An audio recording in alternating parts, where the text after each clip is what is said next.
بسم الله الرحمن الرحيم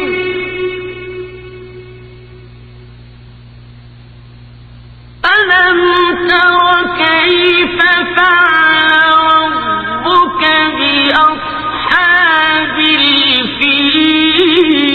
الفيل ألم يجعل كيدهم في تضليل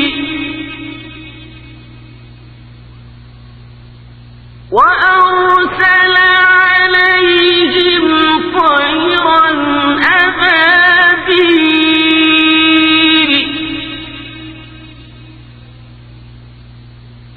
ترميهم بحجارة